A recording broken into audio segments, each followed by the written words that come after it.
Assalamu alaikum muhterem milletteşler. Yaşa özü бәхет, мұны аңлаған кіші бір қашанда зарланмай. Саулармысыз, яратқан тамашашыларыбыз. Һәр біргізге дә, һәр көнгә сиені булганына шükür итеп, тормышның һәр мизгеленнән яң тауып яшәргә язсын. Тапшырыбызның бәйрәмгә тең җомга чыгарылышын башлап җибәрәбез. Аллаһтан саулык сораудан туктамагыз. Пәйгамбәребез шулай дип әйтеп калдырган. Сәламәтлек әманәт, без аны сакларга бурычлы. Бүгенге җомга вәгазебез шул хакта булыр. Күзге муллык чорында кабак файдасына да тукталырбыз. Дәвам итеп, сезгә Яңа Шишмә районына барып кайтырга тәкъдим итәбез. Әлеге районда борынгы тирән тарихлы авыллар күп. Шундыйларның берсе Зирекле авылы. Аңа нигез 1730 елларда салына дигән фараз бар. Башлангыч исеме кишу адамча Зирекле тош булган. Биредә бүгенге көнгә кадәр 1905 елда салынган таш мәчет һәм 1909 елда Инеш елгасы аша үтүче таш күпер сакланган. Бу авылның тарихы бик матур, бай, истәлекле зур музейда чагылыш таба. Һәм әлеге видеоязма хакында, әлеге музей хакындагы видеоязманы хезмәттәшебез Алсу Әсхадуллина төшергән иде. Аны сезнең игътибарга кабатлап күрсәтәбез. Һәр кем үзенең туган җире белән горурланып яши. Читтәгеләр сагынып кайта, еллар узган саен үткәннәрне барлый. Авыл турында шигырьләр, җырлар иҗат ителә. Яңа Шишмә районы Зирекле авылында туып үскән, биредә гомер итүче Мидхәт абый Газимов авыл тарихын барлаучы, һәр мәгълүматны бертекләп җыючы, авыл музеен оештыруда башлап йөрүче.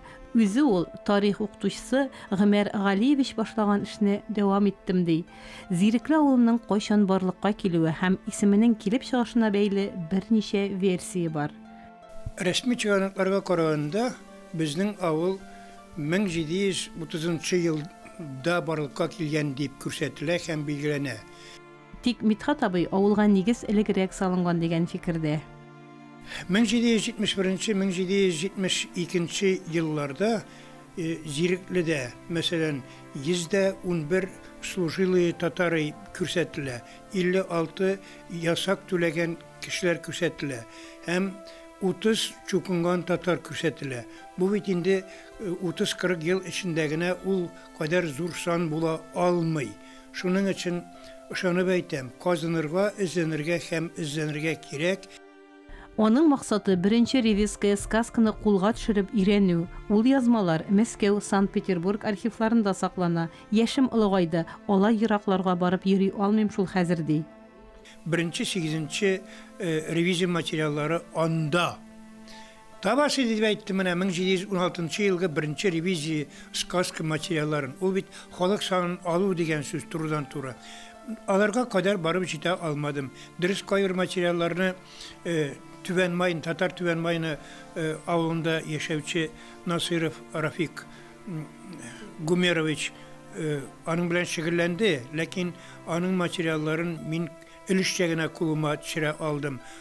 Балык бистәсе якларыннан күчеп килгән дигән фараз да бар. Зирекле исеменә килгәндә, зирек агачы күп үскәнгә кушылган диючеләр дә очрый. Шулай ук Йырыклы дигән сүздән килеп чыгу ихтималы да бар. Самара, Ульян губернияларындагы авылларга очрадым, һәм 16 авылны Йырыклы исемендә таптым. Мәгънәсе ничек атала? Ничек тирән мәгънәсе? Анарга төшенеп җитә алмадым. Менә Михаил Валерьевич Черепанов әйткәнчә, аның версиясе буенча, ул Йырым. Чөнки көньяктан Йырыклинка дигән елгачык ага, аны без бүгенге көндә Инеш елгасы дип атыйбыз. Төньяктан Иргәнче авылыннан Урганчинка төшә, һәм инде көнчыгыштан Кичу елгасы агып төшә. Димәк, эч сулык ул шушы Йырымга урнашкан безнең авыл. Борынгы риваятларга караганда, безнең авылга килеп утырганнар Сибирдән бер төркем урушлар, икенче төркем Астрахань ягыннан күчеп килгәннәр. Менә анысы дөреслеккә туры килә дип саныйм, ләкин исбатлый алмыйм. Авылның ни дәрәҗәдә борынгы икәнен гырыф-гадәтләргә, традицияларга, һөнәрчеләргә карап та билгеләп була. Бу якларда данлыклы киндер сугучылар, чигүчеләр, өй бураучылар, балта осталары, мич чыгаручылар, көянтә кымган чүлмәк ясаучылар, Аркан ишүчеләр, кирпич сугучылар, мунчала батыручылар, кое казучылар, кәрзин үрүчеләр булган. Мидхат абый аларның исемләрен бертекләп барлаган һәм китапка керткән. Гомумән ул барсында тәртипләп айрым папкаларга тутырып барган, шактыен китап итеп бастырып чыгарган. Авыл тарихы зирекле-зирекләре дигән китап булып дөнья күрә. Тик тулыландырасы, дәлиллисе әйберләр күп әле ди ул. Кыз бик бай, мол ел фасылы. Ул безне төрле нигъмәтләр белән иркәли. Кабакларда өлгердем. Кабакның иң зурданы аның составында, витаминнар һәм кератинның күп булуында. Дөрестән дә хәзерге вакытта нәкъ менә шушындый чор кабакларның файдалы вакыты. Шуңа күрә аларны рәхәтләнеп төрле ризыклар белән кулланырга мөмкин. Аның составында аксым да бик күп. Шуңа күрә рәхим итегез дип кенә әйтәсе килә. Бакчадагы бөтен җиләк җимеш тә, яшелчә дә витаминнарга бай. Шуларның берсе кабак. Ул безнең ашказаны өчен бик җиңел ризык.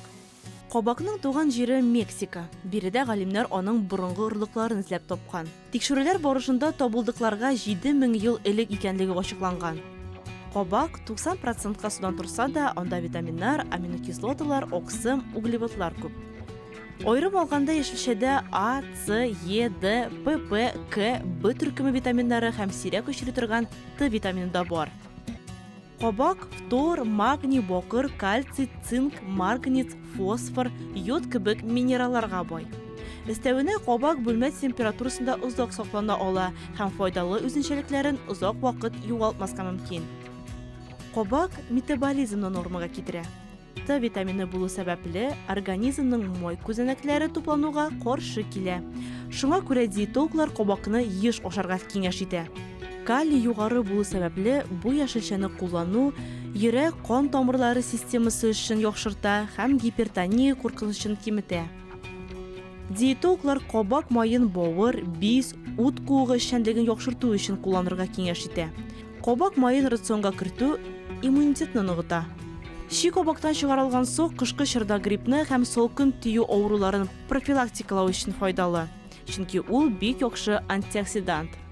Кабак тән тиресе өчен дә бик файдалы. Әлеге яшелчәне кулланып, бергәләп скраб ясыйк әле. Моның өчен кабакның бер өлешен кисеп алабыз һәм аны угыч аша чыгарабыз. Марля алып суын сыгабыз. 2 чәй кашыгы дөге уны салабыз һәм болгатабыз. Скраб әзер. Калган кабактан маска ясыйбыз. Моның өчен 1 аш кашыгы бал салабыз, шуның өстенә 1 чәй кашыгы жожаба майын өстибез, болгатабыз һәм маскабыз әзер.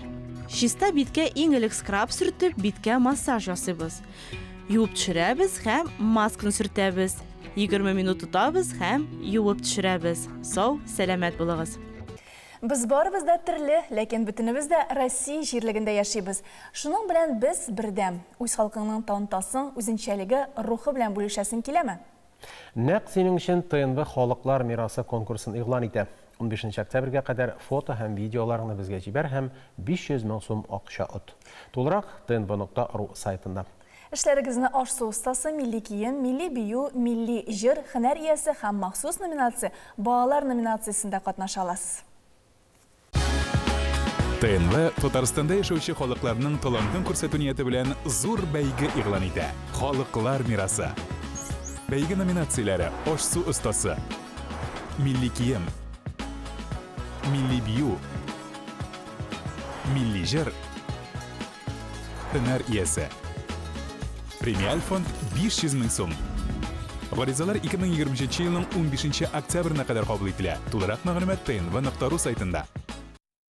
Меңләгән ватандашларыбыз, солдатларыбыз, офицерларыбыз бүген махсус хәрби операциядә үз бурычларын намус белән башкара. Без сезнең белән горурланабыз. Махсус хәрби операциядә катнашучыларга хәрби бурычларны уңышлы үтәргә, мөмкин кадәр тизрәк җиңүне якынайтырга һәм исән-имин булып өйләренә кайтырга дип теләп калабыз.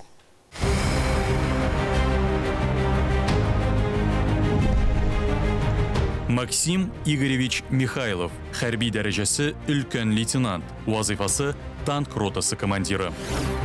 Татарстан Республикасы Казан югары танк команда училищесын тәмамлаган. Танк ротасы командиры буларак 2022 елның 3 мартында операциягә керешә һәм Мелитополь янында сан ягыннан үстен көчләр белән бәрелешләрдә 4 танк, 6 БМП, 50-гә якын дошманны юкка чыгара. Танкта хәрби комплект тәмамлануга карамастан, каршы турудан тукталмыйча дошман көчләренә зур зыян китерә һәм бәрелеш барышын тамырдан үзгәртүгә ирешә. Шуннан соңгы яуларның берсендә батырларча һәлак була. Россия Федерациясе президенты Владимир Путин фәрманы белән Максим Михайловка Россия герое исеме бирелә. Үлгәннән соң.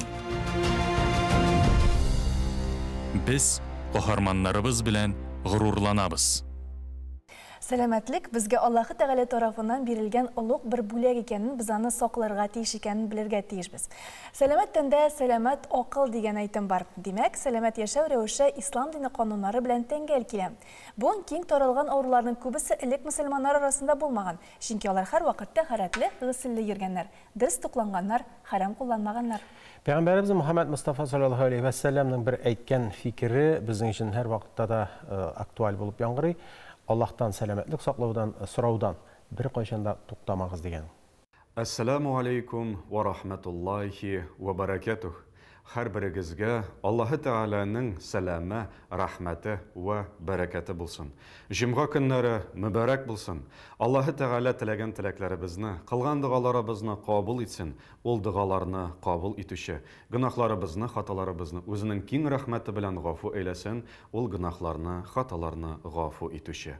Пәйгамбәрбез Мухаммад саллаллаһу алейхи ва сәлләмнең бар шундый бер хадисе. Ул менә хәзерге вакытка бик нык туры килә. Пәйгамбәрбез Мухаммад саллаллаһу алейхи ва сәлләм әйтте, һәр бер адәм баласының бар ике нигъмәт диде. Һәм ул ике нигъмәтнең кадерен белми диде. Шуңа күрә инде ул икесен әйтте. Иң беренчесе Пәйгамбәрбез саллаллаһу алейхи ва сәлләм әйтте, ул сәламәтлек диде. Икенчесе ул буш вакыт. Беренчесе сәламәтлек. Менә хәзер суыклар башлана. Без сезнең белән һәр беребез үзебезнең сәламәтлегебезне сакларга тиешбез. Адәм баласы бу дөньяга килгәндә, ул килә сау сәламәт. Һәм адәм баласы шул сәламәтлеге өчен соралачак кыямәт көнендә. Раббыбыз Аллаһы Тәгалә әйтәчәк: "Мин сиңа бирдем сау сәламәт тәнне, син аны карамадың" дип. Шуңа күрә әгәр дә безнең берәр җирләребез авырта икән, без даваланырга тиешбез. Даваларга тиешбез аны. Пәйгамбәрбез Мухаммад саллаллаһу алейхи ва сәлләмнең хәтта шундый бар хадисе ул әйтте: "Ликулли даин дава" диде. Һәр бер ширдән бар дава диде. Һәм даваланыгыз диде. Үлемнән башка дип әйтте. Шуңа күрә шир барлыкка килде икән безнең, без сезнең белән даваланырга тырышыйк.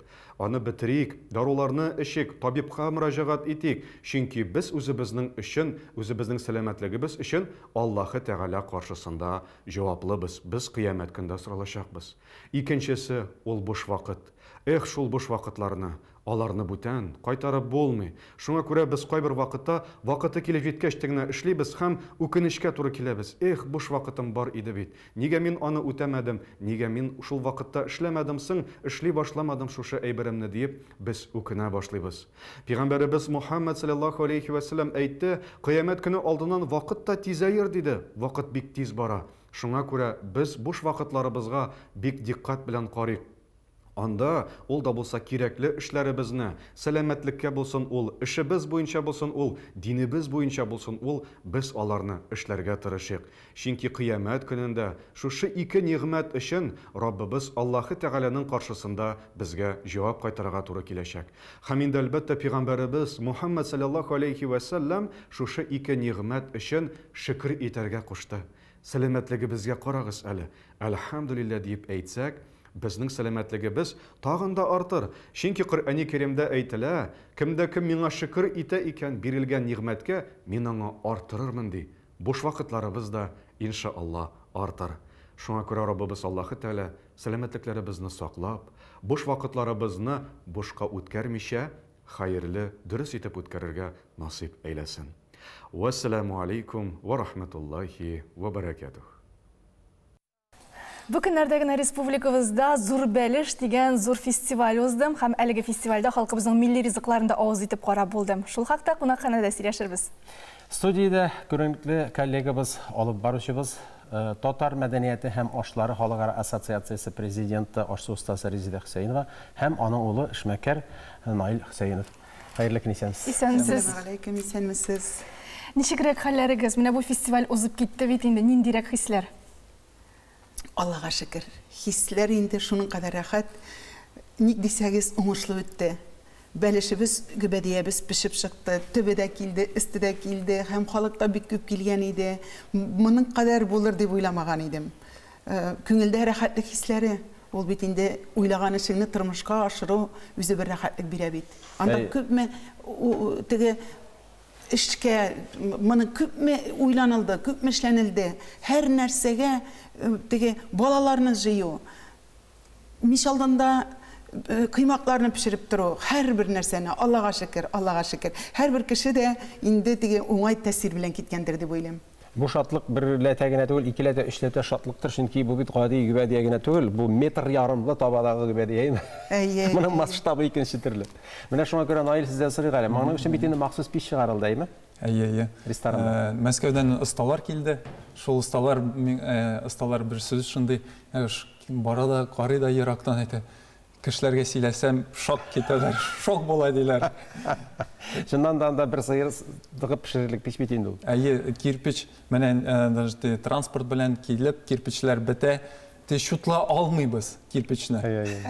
Гел истәләп тора кирпичләр. Әйтә, бүген Наил тагын булмый, әйтәм, нәрсә инде бу? Ни өчен гөбәдияне сайладыгыз? Ул бит иң катлаулы халкыбызның милли ризыгы. Гөбәдияне бит аны һәркем пешермиләр. Ул безнең татар халкының иң кунакларга гына сые, кунакларга гына әзерли торган сые. Бит безнең буай ягында гөбәдияне әзерлиләр. Менә мин кичкенәдән әби, әни өйрәткән гөбәдияләрне шулай пешерәм. Аннарысын чит илгә барсам да бөтенесе гөбәдия сырыйлар бит.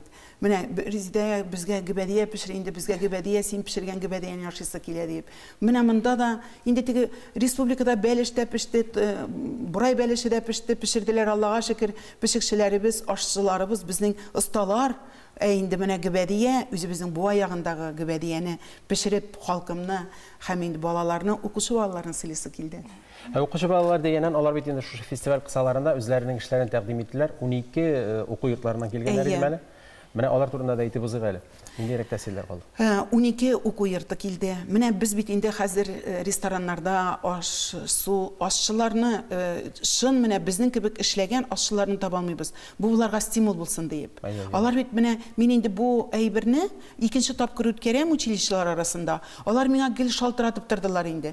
Резидә кияүне тагын бер үткәрегез инде. Балалар шундый матур тәэсирләр белән кайталар. Аларга ниндидер энергия килә. Аларга ниндидер бу эшне яратуда кирәк бит әле. Ашу өстендә эшләргә иң беренче син шын профессионал булып, аны яратырга кирәк. Яратмыйча син ашу янына бара алмыйсың. Алар шундый матур иттереп әзерләп килгәннәр.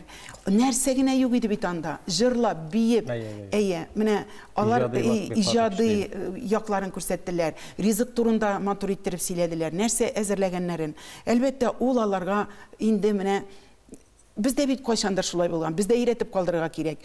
Күрделәр менә хәзер алар, менә киләчәктә аларга шундый зур кешеләр дә булырлар. Алла бирсә, менә сыйр пешерәбез дип әйттегез әле. Ходаем инде ул биштә сыйрны да пешерергә безгә насыйп булсын. Идеяны бирмәгез. Пич бар бит инде. Я булмаса дүрт сарык тасы янында. Балаларыгыз кебек терәкләр булгач, әлбәттә, әле нәрсәләр дә пешереп була. Менә тагын ниләр пешереп була менә шушы зур мичтә? Әле пешереп карадыгызмы? Печтә менә экспериментальный не булды, ипи пешердек. Ни таба камыр куйган иде.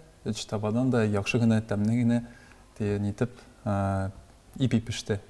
Аннарсын бер көнне уйладык, штрудель пешерергә дип уйлыйбыз. Шундый ниләр бар. Штрудель фикерләр әйе.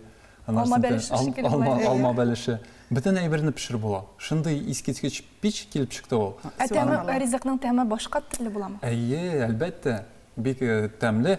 Нигә дисәс, шамутный кирпич, анда астан, өстән, аннан тагын ел татырган җәймә, ул полностью 2 сагать, 3 сагатьта булса да 200 градус каланы.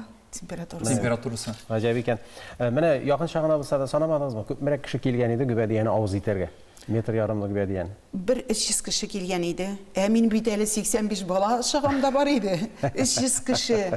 Менә бөтенесенә җитте бит шул гөбәдия. Рәхмәтләр әйттеләр инде. Балтачтан килгәннәр, Арчадан килгәннәр, апалар килгәннәр бит. Bir апай әйтә, мин 3 автобус белән килдем кызым сезгә ди. Менә шундый зур фестиваль булды бит инде ул. Мин инде моның кадәр булыр дип уйламаган идем. Әлбәттә, бик авыр булды, оештырулар авыр инде. Аннарсын һәр нәрсәдә үз өстеңдә бит. Балаларны да каршы алырга кирәк. Аларга да, аларны бит әле килгәчтән үк чәй эчердек, тәмле эш-пешмаклар белән. Аннарсын төшке ашны ашатып җибәрдек. Аны бит әле балаларны сыйларга да кирәк. Менә мондый фестивальләрдә төрле ягы белән аерыла бит милли ризыкларыбыз. Менә ачыламы нинди булса яңа төрле ризыклар? Ачылды. Безнең менә хәзер кайсы район икәнен белмим. Ниндидер ризык бар иде анда. Мин инде икенче китап чыгарсам бу ризыкны кертәм дип әйттем. Ниндидер исем иде. Этнәләр иде түгелме? Этнәләр иде бугай, әйме? Бу уяк угылда торучылар. Әйе. Шундый ниндидер катлам нәрсәдер. Ташлы диделәрме, нәрсәме диделәрме, шундан да шундый ташка шаган нон. Бик кызыклы үзенчәлекле ризык. Әйе. Менә шундый әйберләрне пешерәләр. Анарсын буалар бик матур иттереп тура пешереп килгән иделәр. Тура бит инде ул теге яңа теге сөттән, иремчектән, авыл иремчегеннән ясадык дип. Нурлат районы тутырма тәкъдим иткән. Тутырмалар, Нурлатлар, Казан шәһәрләре зур чәкчәк ясап килгәннәр, Кремль кебек. Анар Нурлатлар үзләренең ниләрен, карталарын ясап килгәннәр. Фантазия балаларда. Шөпрәлеләр шундый матур иттереп, әнисе анарга нәрсә ясарга өйрәтте әле? Кыймакмы нәрсәмедер? Ул инде Кирәк кенә вакытта шундан да бик кызык әйбер. Шундый ни пешерергә өйрәтте. Менә кызым тызын да саларга кирәк. Хәзер инде шикәрен сал инде кызым дип, менә шулай кунакларны сыйларга кирәк дип, менә шундый балалар әзерләнеп килеп, кем шигырь сөйли, апаслар матур итеп шигырьләр сөйләделәр. Искиткеч булды ул. Шундый рәхәтлек, балалар рәхәтлек алып киттеләр. Шундан да бик зур фестиваль һәм бик аның тәрбияви әһәмияте бик зур. Милли ашларыбызны саклауда Резидә ханым сезгә дә, менә Наилгә дә зур рәхмәт белдерәбез. Шушындый эшчәнлегегездә алга таба да шундый уңышлар юлдаш булсын. Сезгә Алланың рәхмәте яусын. Илдар, сезгә рәхмәтемне әйтәм. Матур иттереп мәҗлесне күтәреп шундый матур гына алып бардыгыз. Әлбәттә инде мин сезнең сез булсагыз bu işini kübrek biləsiz deyip sizni şakırdım. Sizge indi senlik sağlık dileyim. Bugün bu beyramniye de tapşırığa da şakırığınız için. Tağın da matur, təmli, tatar xalq rizikların dünyamızga жеткерергә Allah'a nasip etsin. En mühimi dünyalarımız tыныç olsun. Benim tağım bir soru barlıqqa келді. Менә бу гөбәдиянне пешергәндә күпме диге кулландыгыз? Хөрмәтле тамашачыларыбыз, әлеге сорауга җавапны сез безнең социаль челтәрләребезгә язылып тыңлый аласыз. Шуңа күрә безгә язылыгыз һәм тыңлагыз. Без хөрмәтле кунакларыбыз белән саубуллашабыз һәм тапшыруыбызны дәвам иттерәбез. Балалар бакчасына ничек ияләштерергә? Нәкъ шул хакта видео язма. Балалар бакчасына беренче тапкыр бару бала һәм аның гаиләсе өчен бик мөһим вакыт. Бу көн тәртибе, аралашу стиле һәм гомумән мөхит алмашынуы. Кайбер балалар бу вакытны җиңел узалар, әмма күпчелек бала өчен бу курку, борчылу һәм күз яшьләре. Без бүген гаилә психологы Алсу янына килдек. Алсу, менә ата-анага нинди киңәш бирер идең син? Иң беренче баланы тыңларга кирәк һәм әти-әнигә балага терәк булырга кирәк. Бала беренче тапкыр беркем дә белми һәм менә шундый вакытта әти-әниләргә иң мөһиме балага терәк булырга. Бала белән сөйләшергә, аңлатырга, балалар бакчасы нәрсә ул? Нигә балалар бакчасында балага кызык булыр иде? Нинди дуслар белән дуслашырга ярый?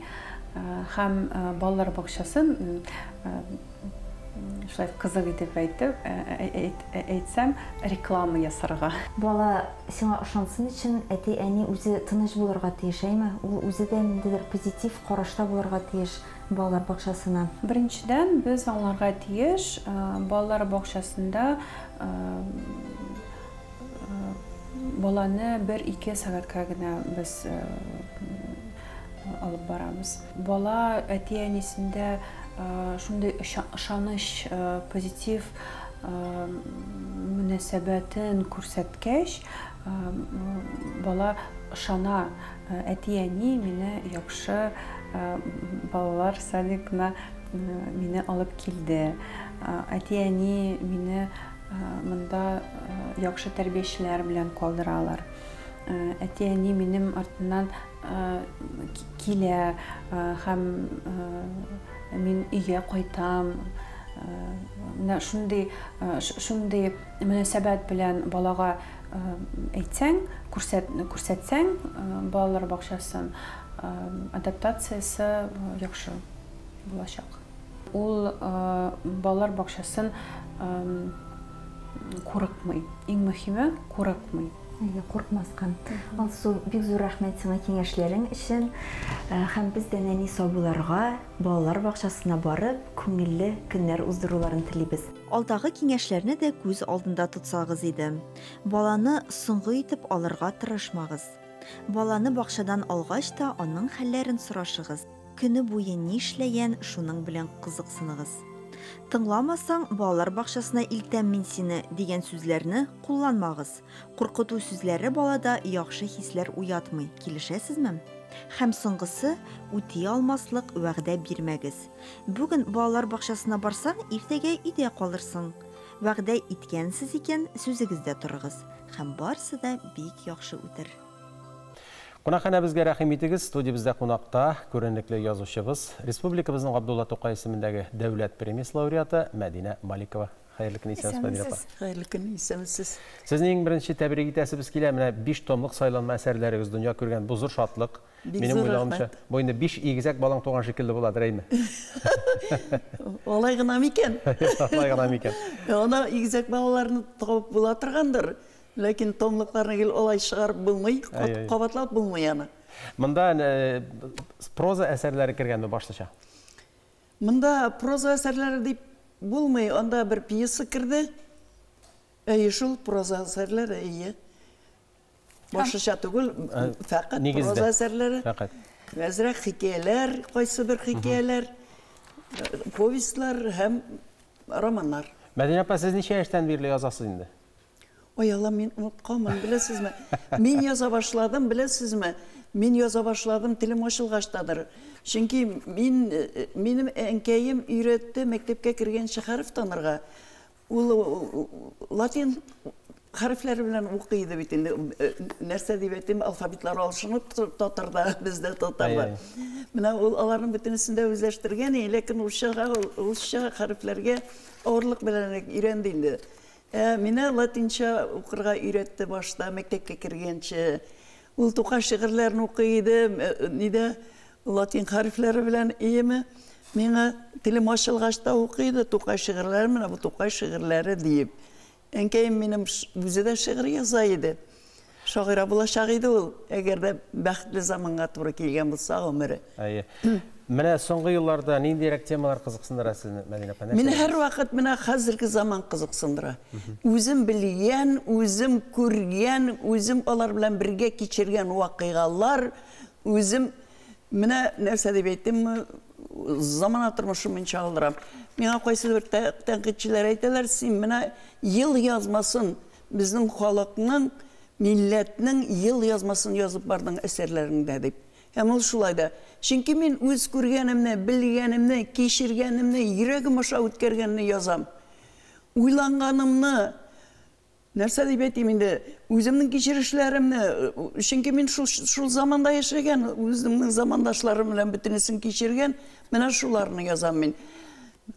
Кызганыштыр бәлки, ләкин мин тарихка кирип китә алмыйм. Тарихны өйрәнергә кирәк. Мин ышанып та җитә алмыйм. Мин яза алыр идем микән шул вакытта булган хәлләрне дөрес итеп.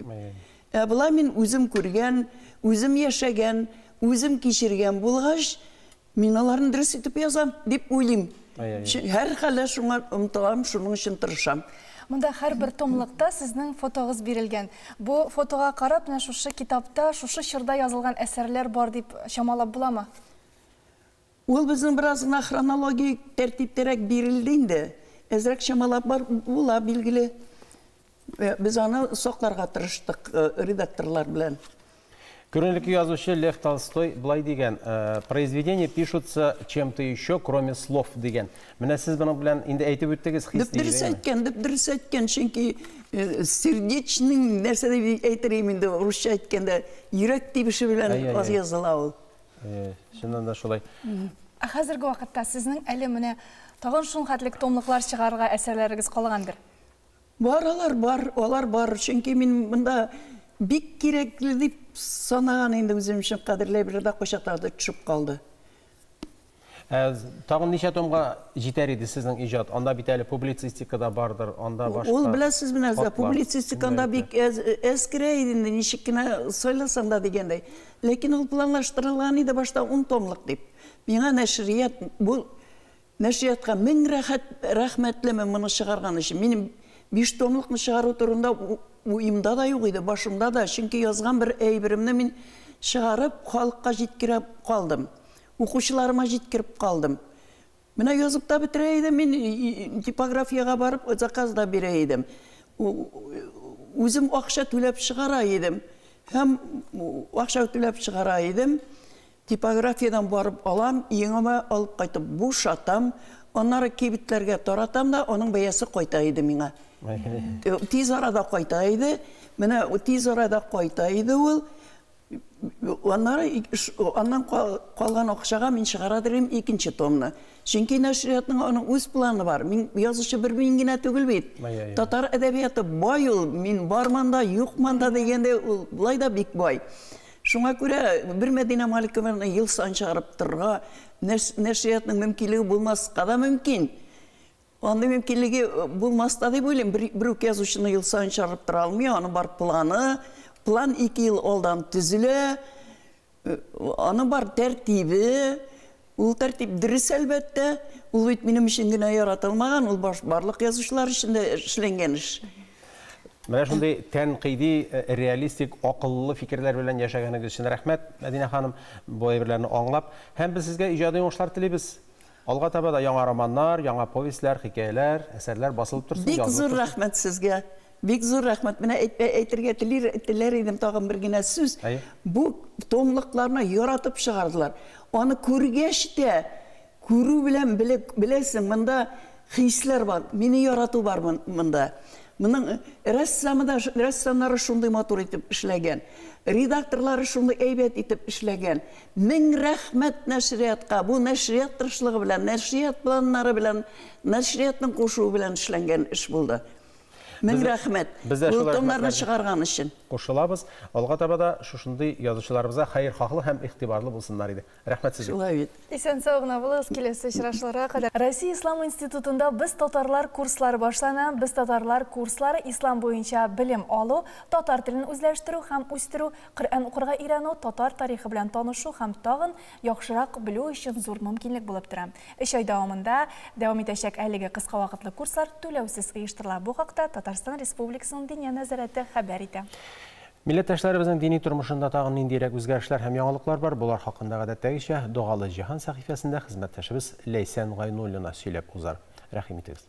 Хәерле көн, мөхтәрәм дин кардәшләребез, республикабызда һәм чит төбәкләрдә яшәүче милләттәшләребез. Мәүлид бәйрәмен дин кардәшләребез зурлап билгеләп уздыралар. Чуашстанның Чабаксар шәһәре мәчетендә шул уңайдан динебез хәзинәләре, милләттәшләребез бойлыгы дигән түгәрәк өстәл оештырылган.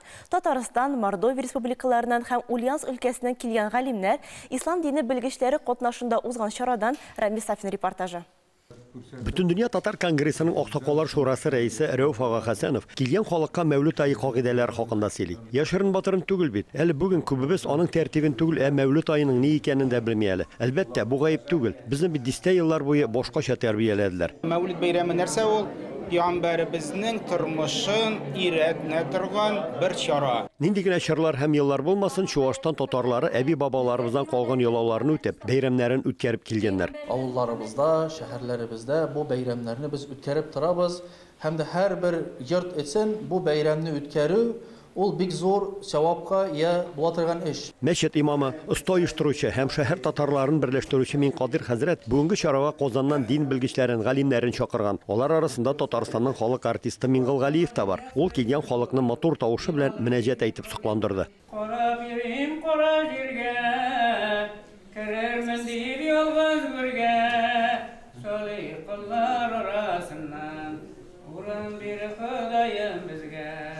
Бүгінгі бәйрәмдә мөнәҗәт әйтүчеләр байтак булды. Казанның Апанай мәчете каршында күптән түгел генә берничә хатын-кыз бәйет мөнәҗәт әйтүчеләрдән Апанай апалар дигән төркем оештыралар. Бүген алар Яңа Чабаксарда.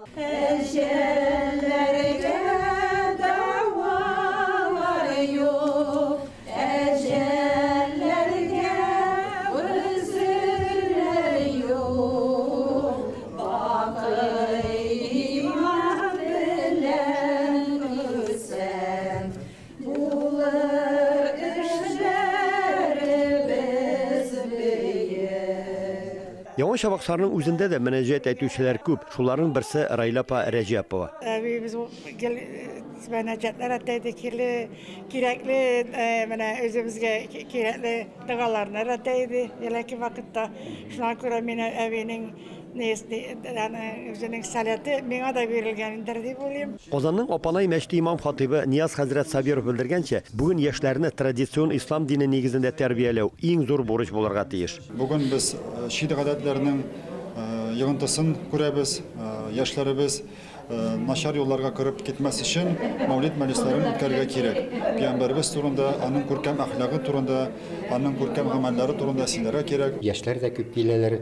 Яшьләр белән бергәләп аларны мәчеткә җәлеп итмәкелебез. Алар үзләренең эшләрен без үзебезнең өчен генә бит мәчетне төзимибез. Үзебезнең балаларыбызга, аныкларыбызга нәрсә калдырганны шуларны белмәкелебез. Сүздә юк. Яңа Чабаксарда Минкадир хәзрәт телене өйрәнү, динне һәм гаилә кыйммәтләрен саклау буенча әйтеп бетергесез зур эш алып бара. Минкадир абыйга рәхмәте булсын, аңа ярдәмчеләренә рәхмәте булсын. Инде Аллаһ куәт, милләт куәт бирсен. Бик ошады, бик мөлаемләр бөтенесе дә күңелгә истәп торды, аларның йөзләре дә. Шушындагы халыкка искиткеч менә кешеләрне дип әйтим инде, мәчетнең нурлыгына, кешеләрнең менә бу мөнәҗәт әйтүләренә дип әйтим инде.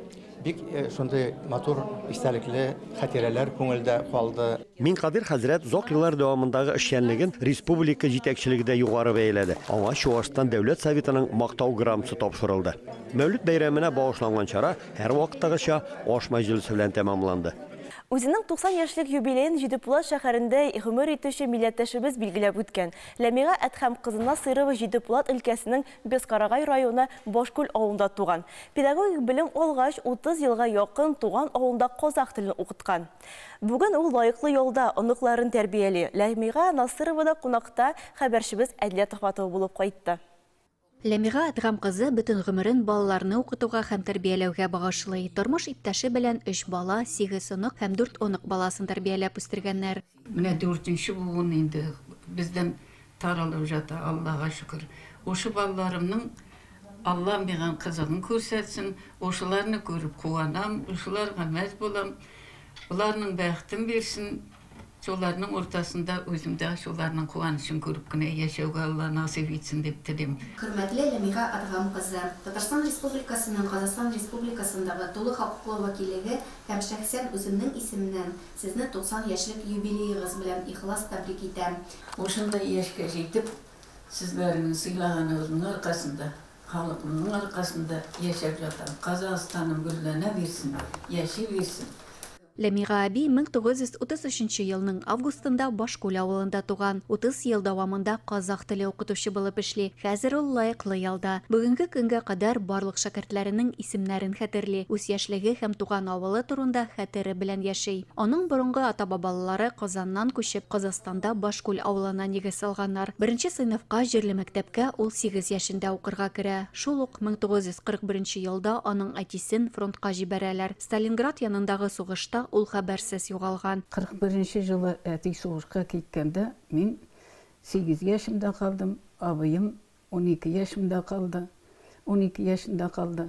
Шуннан кийин бик кыйынчылыкны күрдек без. Әштә булдык, жалаңаш та булдык. Бәхетсезлек инде, җитемлекне дә күрдек. Шул әнинең аркасында дигәндәй ипләп үстек инде. Аннан җитеп кичкенә укуга бардык. Менә безнең бала чакларыбыз, менә әтинең шул энесе Кадир дигәннең кызы, хәзер ул юк бу дөньяда. Менә минең абыем менә киләсе җылы 24 январда 95 яшен тутыра. Менә минең спортқа қатысып жүрген уақытым мына оқуда жүргенде. Нинди спорт белән шөгыльләндегез? Мен инде жүгірүүдә дә булдым, баскетболда ойнадым, волейболда ойнадым, оқуда жүргенде бәренә дә қатыштым балапан.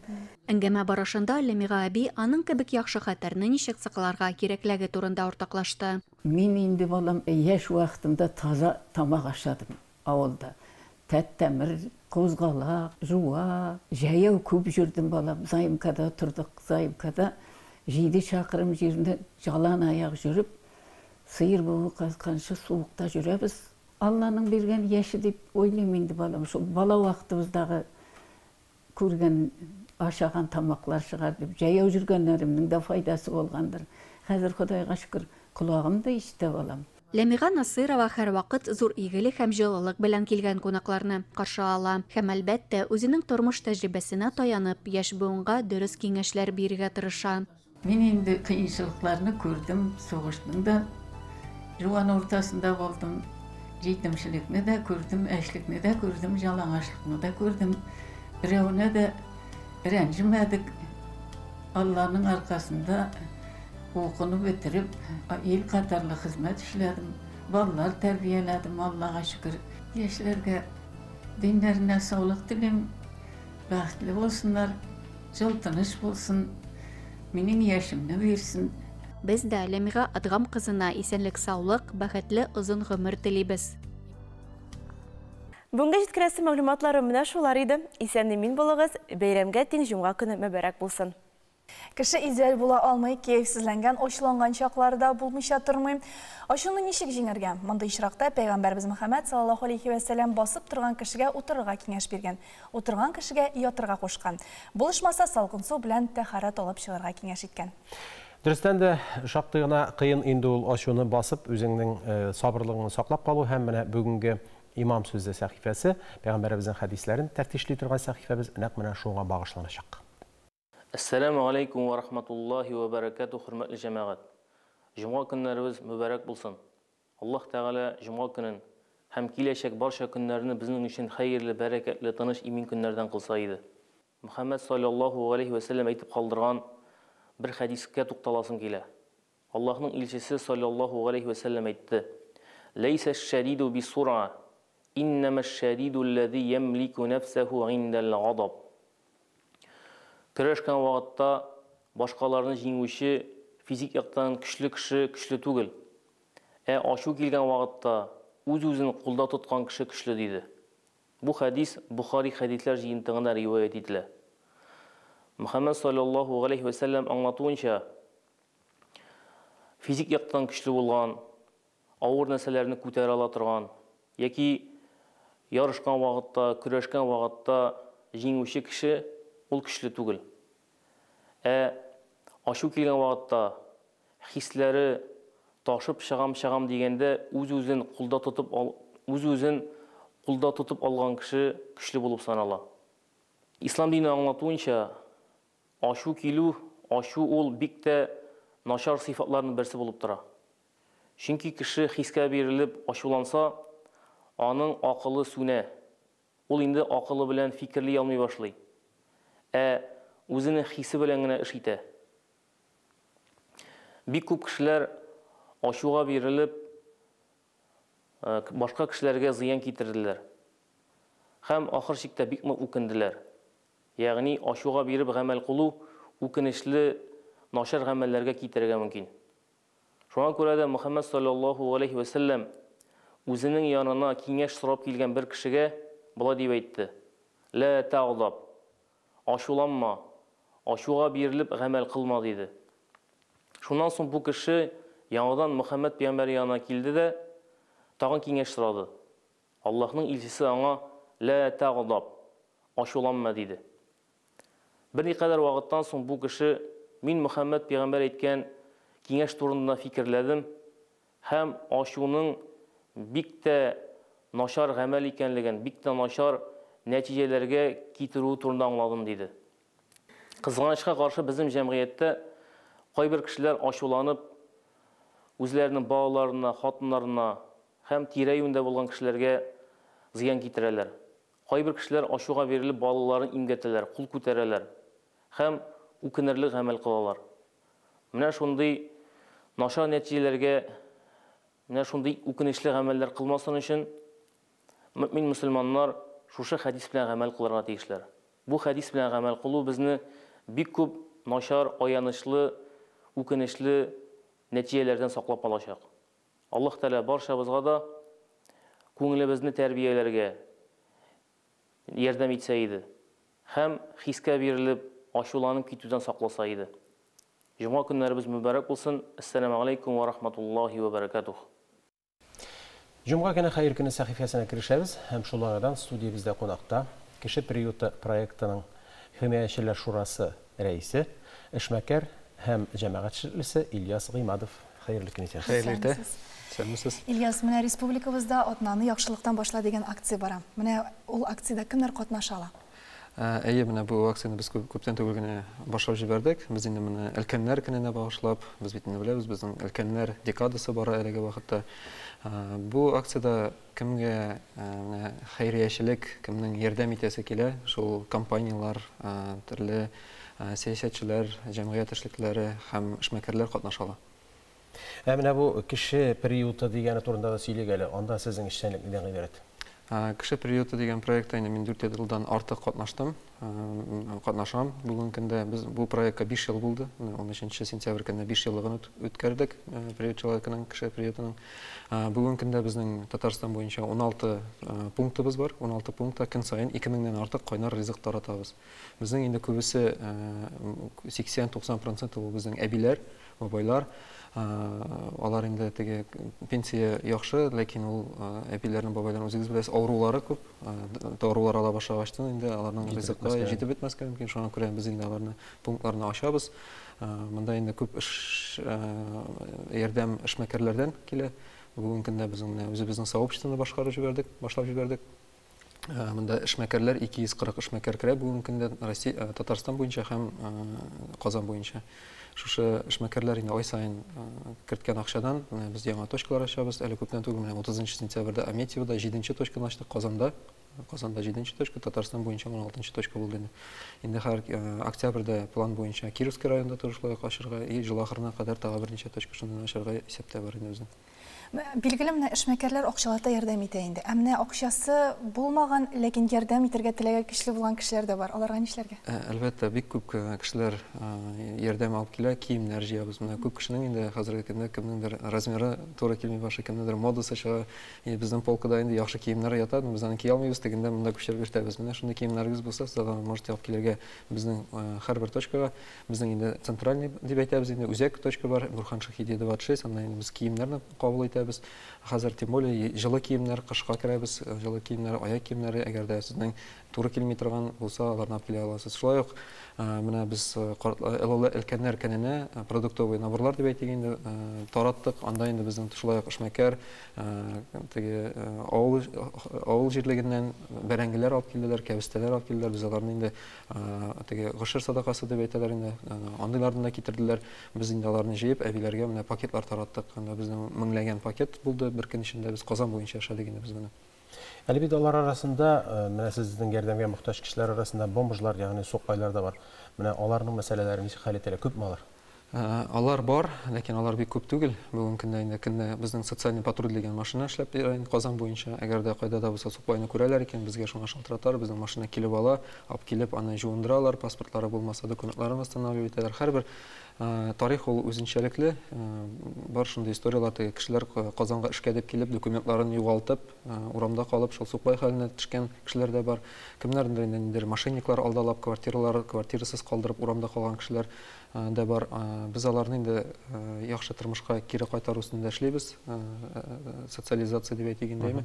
Әгәр дә аларның хәлләре килә икән, эшли алалар икән, без аларны эшкә дә урнаштырабыз, документларны восстанавливаем. Булды шундый историялар, алар эшкә урнашып, квартира снимать итеп, уже яхшы тормышка кайтучылар да күп. Шунда үзләренең тормыш ниләрен табып өйләнүчеләр дә булды, андыйлар да бар. Шуңа күрә әлбәттә бар араларында инде кемнеңдер үзе сайлаган шул тормыш кайтасы, яхшы тормышка кайтасы килмәгән кешеләр дә бар инде. Безнең инде основной принцип, безнең һәрбер пунктта исерек кешене ашатмыйбыз, исерек кешене тотмыйбыз. То есть безнең ул яктан да бик тегәл. Шуңа күрә бу яктан әлбәттә эш алып барыла. Безнең инде социаль чәчтарашханә дә бар, бушка эшли. Медицина ярдәме Мунчада медицина ярдәме психологлар да эшли. Документларын да восстанавливаем. Безнең бөтен яктан инде бу система эшләнелгән, эшләп килә бүгенге көндә. Рәхмәтулла, мәчете кырыенда да шундый бер яңалыкта күрдем. Ул инде күптән эшләп киләдер. Ул инде ялгыш булмасам 4 ел буламы инде, 3 ел буламы. Инде мәчет төзелә башлаганда ук, төзелеш барышында ук без аны ачып җибәрдек. Башта инде без аны теге строительный вагончыкны әйтеп куйган идек. Инде хәзер бүгенге көндә мотор, теге современный павильон, анда инде безнең Әлфия апабыз концерн шулай ризык тарата. Сез шулай төрле иҗат кешеләренә, артистларга да мөрәҗәгать итәсез, сезгә ярдәм итеп торырга. Без бөтен кешене кемнең менә күңелендә әз генә булса да кемгә ярдәм итәсе килсә, без чакырабыз менә бу акциядә, марафонда катнашырга. Мин инде әйтәм, кеше бит инде рухи ризык эзләп йөри, концертларга бара, театрларга бара. Менә монда да рухи ризык бар. Әгәр дә килеп, шушында үз кулыгыз белән шушы әбиләрне күзләрен күреп, аларның рәхмәтләрен ишетеп, аларга үз кулыгыз белән ризык таратасыз икән, инде тәмле, тагын инде конфетлар алып киләсез икән, аларның рәхмәтләрен ишетү үзе бер рухи ризык. Шуңа күрә без артистларны да чакырабыз, эшмәкәрләрне дә чакырабыз. Һәрбер кеше кем генә булмасын, әгәр дә аның теләге бар икән, безнең менә шушы пунктларга килеп, безнең белән хәбәргә чыгып, ярдәм дә итә ала, үз кулы белән дә волонтерлыклар да без шулай төрле министрлыклар белән дә эшлибез. Министерство молодежи белән, яшьләр министерство белән эшли башладык. Алар волонтерлар бирәләр, тоже эшләп киләбез. Шуңа күрә кемнең теләге бар, рәхим итегез, без һәрвакыт ачык, шуның өчен шундый марафоннар оештырабыз. Игелекле эшләрегезнең әҗерләре насыйп булсын, бик күркәм башлангычлар, исән сау башкарга, үзегезгә дә Алла Тәгалә хәерле ярдәмнәр насыйп итсен. Рәхмәт безгә. Килгәнегез өчен бик зур рәхмәт. Хөрмәтле кунагыбыз белән саубуллашып тапшыруыбызны дәвам итәбез. Бүген дә елның тагын бер матур, рәхәт көненә аяк бастык. Бүген бөтен дөнья елмаю көне икән. Елмаеп, матур итеп яшәгез. Истәлекле даталар календарына тукталыйк. Бүген 6 октябрь. 1895 елда Казан Император университетының ботаника профессоры Николай Сорокин фатирында 9 кеше җыела. Алар Казан фотография җәмгыятенең оештыручылары санала. Шул көннән башлап 6 октябрь Казан фотография җәмгыятенең туган көне булып исәпләнә. Фотография җәмгыяте әгъзалары һәм кандидатлары саны аның эшчәнлеге барышында үзгәрә. 1896 елның көзенә анда 62 әгъза һәм 13 кандидат була. Җәмгыять 20 гасырда да эшләвен дәвам итә. 1897 елда Зур Проломный хәзерге Бауман урамында беренче электр фонарьлары барлыкка килә. Казан урамнарын электр белән даими яктырту шулай башлана. 1943 елда РСФСР Педагогика фәннәре академиясе оештырыла. 1966 елда ул Союз академиясе итеп үзгәртелә. Хәзер Россия Мәгариф академиясе. Фәнни институтларының берсе Урта һөнәри белем бирү институты Казанда урнашкан.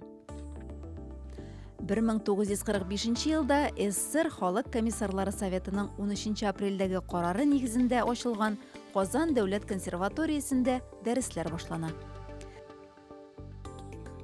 1954 елда Казан авиация институтында радиоаппаратура җитештерү кафедрасы оештырыла. 2015 елда Казанда Татарстан Республикасы Фәннәр академиясенең беренче президенты Мансур Хәсәновны искә алдылар. Аның каберендә Арча зиратында скульптор Асия Миңнуллина эшләгән һәйкәл ачылды. Фәннәр академиясендә академикның тууына 85 ел тулуга багышланган фәнни гамәли конференция булып узды. Барчагызга да күтәренке кәеф һәм уңышлар теләп тапшыруыбызны дәвам иттерәбез. Хәзер мин сүзне хезмәттәшем Илдар Кыямовка тапшырасым килә. Ул мөхтәрәм кунагыбыз белән әңгәмә кырыр. Рәхмәт Ләйсән, без чыннан да хөрмәтле кунагыбыз белән бүген махсус айрым студиядә әңгәмә кырасы булдык. Студиябызда кунакта Татарстан Республикасының хезмәт, мәшгульлек һәм халыкны социаль яклау министры Эльмира Әмир кызы Зарипова. Хәерле көн, Эльмира Әмир, исәнмесез? Хәерле көн, исәнмесез? Ел сайын октябрь башында өлкәннәр көненә багышланган декада уздырыла һәм бүгенге көндә республикабызда өлкән яшьтәгеләрнең саны күпме? Дөрестән дә без менә бу көннәрдә өлкәннәр көнен уздырабыз һәм без быел аны әбиләр һәм бабайлар көне дип үткәрәбез, чөнки безнең көз башында бар әниләр көне, әтиләр көне һәм менә бу инде әбиләр һәм бабайлар көне ул шулай ук гаилә кыйммәтләрен сакларга ниндидер ярдәм итер дип уйлыйбыз. Инде өлкәннәр санына әйтсәк, безнең һәр 4нче кеше республикабызда яши торган кеше ул өлкән кеше. Һәм аларның саны бүген 467 мең кеше. Һәм бу медицина яктан да, безнең социаль чаралар ягыннан да шундый зур игътибар тәли. Чөнки менә әйтик, безнең алар арасында 100 еллык юбилеен үткән кешеләр дә бик күп. Санын әйтә алабызмы? Алар арасында 208 кеше менә быел. Хатын-кызлар күбрәк. Әдик, иң өлкән хатын-кызыбыз ул безнең Зәй районында яши. Антонина Михайловна, аңар 108 яшь быел тулды, Аллага шөкер. Иң өлкән ир-атыбыз ул Питрәч районында яши, аңар 103 яшь. Менә бит, хәтта Кавказ республикалары гына түгел, Татарстанда орыннан ала икән әйме. Лайыклы ялга чыккан өлкән яшьтәге татарстанлылар өчен социаль ярдәм чаралары да каралган, шулай бит? Безнең бөтен Россиядә, безнең республикабызда да төрле социаль яктан да, медицина яктан да аерым чаралар каралган. Әйтик, ил күләм милли проекты демографиясында да аерым өлеш бар. Өлкән кешеләргә багышланган, ул шулай ук атала, һәм анда медицина ягыннан, диспансеризация ягыннан өлкән кешеләргә, аннарсын кем эшләргә тели, аларга нинди яңа һөнәр, ничек алырга икән, менә бу төрле чаралар безнең ил күләм проектында каралган. Һәм аларның нәкъ менә өлкәннәргә караганнары турында әйтеп үтә аласыз? Менә әйтик, шундый бер зур чара ул диспансеризация. Бигрәк тә өлкән кешеләргә каралган 65 яшьне кем узган һәм авыл җирендә яши торган өлкән кешеләр. Авыл җирендә яши торган кешеләр, алар өлкән булмаса да, табибларга җөрми, хастаханәләргә җөрми, менә бик инде килеп терелмәсә генә инде. Бу проект, демография проекты, без аларны илтәбез. Хастаханәләргә өлкән кешеләрне быел менә 50 меңгә якын кешене илттек һәм һәр 9нчы кеше аларга тагын да зуррак диспансеризация кирәк булды. 100 кешене шул ук вакытта операция стәленә алдылар. Менә бу аларның тормышын саклау, аларга ярдәм күрсәтү, чирләрен кисәтү өчен инде бу бик зур матур чара дип уйлыйбыз. Чыннан да шулай. Өлкән яшьтәгеләрне гаиләгә алу да нәкъ менә шул максаттан эшләнәдер дип беләм. Дөрестән дә менә безнең бар өлкән кешеләр, ул безнең әти, әниләр, әнисете белән килгәндер, без өлкән кешеләрне калдырмыйбыз.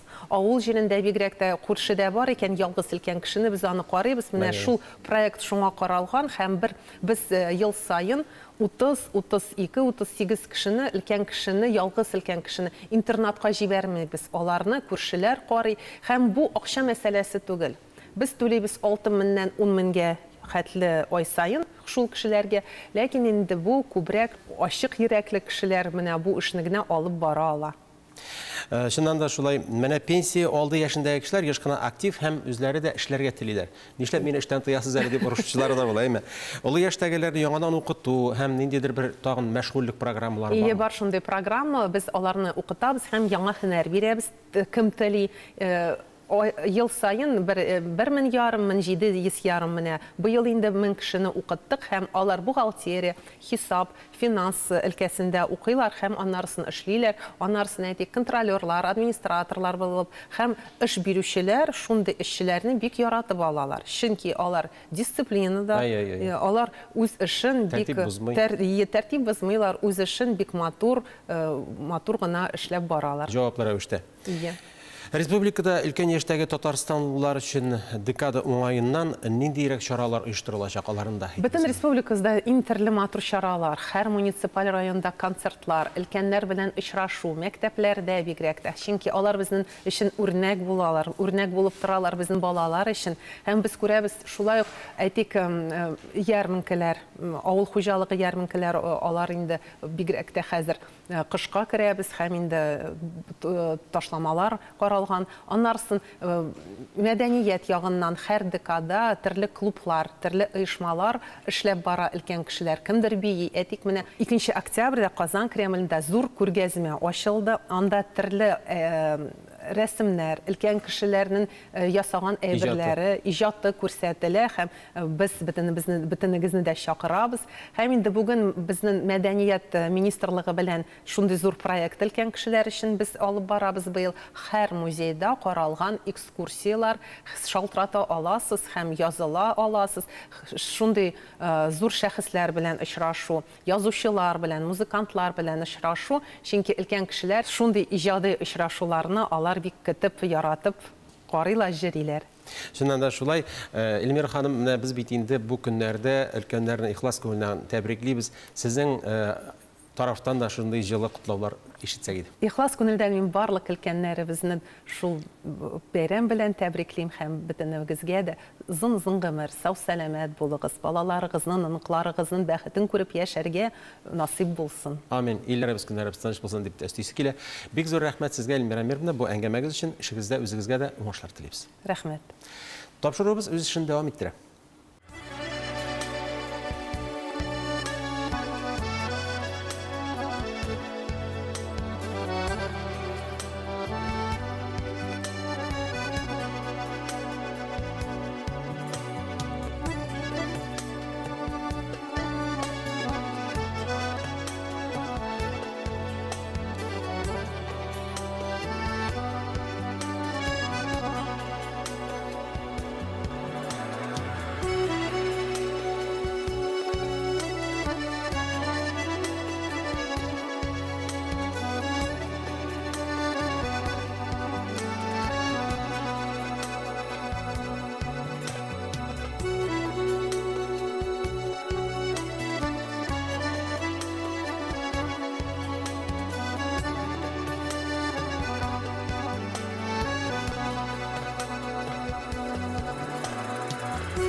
Кичә генә без зур бәйрәм укытучылар көнен билгеләп уздык. Укытучылар хакында көн сайын сөйләшсәк тә күп булмас. Шуңа күрә сезгә кунакханә сәхифәсен тәкъдим итәрбез.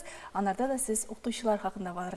Студиябызда кунакта Эльвира Хабанова, гуманлы педагог, блогер, балалар психологы, шулай ук Фәридә Җамал, укытучылар белемен излексез үстерү институты мөгаллиме. Исәнмесез, хәерле көн. Хәерлесез. Иң беренче менә гуманлы педагог дигән сүз бик каты игътибарны җәлеп итә. Яңарак сүз менә нәрсәне аңлата икән ул? Моннан бик күп еллар элек мин Шалва Александрович Мунашир белән таныштым. Һәм аның аша гуманлы педагог нәрсә икәнен аңлап, төшенеп, балаларга карата мөнәсәбәтне бөтенләй алыштырдым. Һәрбер балага шәхес буларак карау, әйбәт, балаларны бүлмәү, һәрбер баланы ярату аша, шулай ук таләпчәнлекне онытмыйча, мехрибанлык белән тәрбияләү һәм белем бирү бу гуманлы педагогика дип атала инде. Һәм әгәр дә бөтен әтияне бит инде шулай сорый, нәрсә ул мотивация, ничек балаларда мотивация тудыру, әйбәт. Ике очракта мотивация туа балаларда. Беренчесе адреналин бүленеп чыга. Курку аша, курку хисләре аша бала авторитар педагогтан куркып эшләрен укырга тырыша. Икенче төр бусы инде мехрибанлык аша аңлатып, йомшак мөгамәлә аша балаларга аңлатып, әгәр дә балаларның да мотивациясе уяна, бу инде башка дофамин аша туа мотивация. Шуңа күрә гуманлы педагогика бәлки ул озак тәэсир итәдер, но аның йогынтысы елларга бара. Чөнки мехрибанлы кеше киң күңелле кешеләр тәрбияле. Кырыс, дорфа, таш йөрәкле кеше, шундый ук дорфа кешеләр, усал, явыз кешеләр тәрбияле. Бу минемчә инде. Аны кешеләр минемчә мәктәптә эшли дә алмый торгандыр. Ничек дип уйлыйсыз үзегез? Әллә булгалыймы? Минемчә кырыслык, дорфалык аша балаларга авыр. Бу бүтән кешедә бит инде менә бар шундый алтын кагыйдә, әйбәт, мораль. Алтын кагыйдәсе моральның башка кешеләргә дә без үзебезгә нинди мөгамәлә телибез, шулай ук башка кешеләргә дә без шулай карарга тиешбез инде. Нинди мөгамәлә теләгән икәнбез. Шулай кечкенә бала да бит инде ул әле күбәйберне аңлап бетерми, әйбәт. Аның миешчәнлеге дә 23 яшькә кадәр әле үсә. 14 яшькә кадәр бала аңлап бетерми, күп хаталар ясый. Ә безнең бурычыбыз, укытучыларның бурычы аңлату аша, кычкыру аша түгел, аңлату аша һәрбер йөрәккә җиткезеп, мәхәббәт аша тәрбияләү. Безнең республикабызда менә бу методика ул кулланыламы, әллә борынлап кына килә? Шуңа гына башладым. Мин үзем высшая школа Мунашвилине тәмамладым. һәм безнең үзебезнең төркемебез бар. Россия буенча инде бит. Иншаллах, киләчәктә без тагын да күбрәк булырбыз. Тагын Зицер кебек педагоглар, Мирно кебек педагоглар да безне менә шулай итеп таләпчәнлек һәм михрибанлык аша балаларны тәрбияләү аша үстерү һәм белем бирү. Менә шулай. Фәрида ханым, бүгенге көндә балалар бик күп беләләр бит инде. Менә укытучыга да һәр вакыт белемнәрен үстереп торырга кирәк. Менә нинди нәтиҗә, нинди әйберләр белән, нинди бәйгеләр белән алар аны үстергә омтылалар, үстерәләр. Әйе, бик дөрес әйттегез. Хәзерге заман баласы 21-нче гасыр баласы бит инде улай бит. Бөтен мәгълүматны алар интернет аркылы табалар. Шуннан да кайбер мәгълүматны укытучыдан күбрәк тә беләләрдер. Нинди генә булмасын, һәр баланың уй кичерешен, аның ясаган нәтиҗәләрен кабул итә белергә кирәк. Һәм бу максаттан безнең мәктәптә һәр даим укытучыларның белемнәрен арттыру өстендә эшләргә тырышабыз. Һәр каникул вакытында, каникул җитәрәк инде планлаштырабыз без, кая барабыз. Кемнең тәҗрибәсен өйрәнәбез. Шул турыда фикер алышып, бергә сәяхәтләргә чыгып китәбез укытучылар коллективы белән. Санкт-Петербург шәһәрендә булдык. 2 мәртәбә салон образования дип әйтәбез инде, шәхси мәктәпләрне карадык, өйрәндек аларның тәҗрибәләрен. Аларны алып кайтып үзебезнең мәктәптә кулланып карыйбыз. Мәскәү шәһәрендә шулай ук салон образования мәгариф системасы оештыра инде. Укытучылар белән Мәскәү шәһәрендә барып, бу салонда бик күп үзебезгә мәгълүмат алып кайттык. Шул вакытта Мәскәүдә Наталья Вячеславовна мирное образование дигән юнәлештә эшләүче ханым белән танышып, аны Казанга кунакка чакырдылар, мәгариф системасы. Һәм без үзебезнең әрсезлегебез аркасында дип әйтәйек, танышып, аңа кире мәгълүматлар биреп, менә ничек без аның кулланабыз, аның системасын, ул бик канәгать булып, безнең мәктәпкә очрашуга килде. 108-нче кечкенә генә мәктәптә укытучылар коллективы белән очрашып, бик җылы әңгәмә булды ул. 2 сәгать эчендә бик күп мәгълүмат ул үзе өчен дә алды, без дә алдык. Һәм шуннан да аның тәкъдимнәре, аның ясалган эшләрен без кулланабыз. Моның белән укытучылар коллективы гына түгел, ата-аналар да бик канәгать, бик риза булалар. Димәк, безнең ата-аналар җыелышы ул традицион җыелышлар түгел хәзер. Без кулланабыз мирное образованиеның бөтен тәкъдим иткән әсбапларын. Башка укытучыларга да киңәш итәбез. Тагын әйтәсем килә, бездәге тырыш укытучыларны кечкенә мәктәп булгачтан аларның хезмәт хаклары да башка зур мәктәпләргә караганда азрак. Бик күп уйландык без аны администрация командасы белән, нинди кешеләр бездә эшли алалар. Бездә эшли алалар бары тик үз эшеннән канәгать ала белә торган укытучыларына, ярата торган, фидакарлар, алар җаннарын, тәннәрен биреп эшлиләр. Ничек инде шундый укытучыларга тагын мөмкинлекләр тудырмыйсың. Бит. Менә Эльвира Наиловна әйтәсем килә, бер вакытта да тик тормый торган укытучы инде ул. Класс җитәкчеләре семинары үткәрелә хәзер. Быел инде 3нче тапкыр Мәскәү шәһәрендә. Быел без бармадык, быел ул семинарга китте безнең укытучыбыз Радик Хабиров, физика укытучысы. Шулай ук классная тема дигән конкурста чыгыш ясады ул. Хәзер иң яхшы 7 укытучы бүгенге көндә аларның ярышлары бара. Алла теләсә, менә үзебезнең президент ул җиңеп, классная теманы үзебезгә яулап алып кайтып, шушы көннәрдә президент белән очрашырга тиеш Алла берсә, сезнең тапшыруга да килер. Үзенең уй фикерләре белән нинди кичерешләр булганында уртаклашыр дип өметләнәбез. Бик зур рәхмәт сезгә. Менә шу әңгәмә өчен эшләргә уңышлар теләп калабыз. Укытучы һөнәре җиңел түгел, катлаулы, ләкин мактаулы. Һәм сез шуңа тугры булганыгыз өчен рәхмәт. Рәхмәт ясың.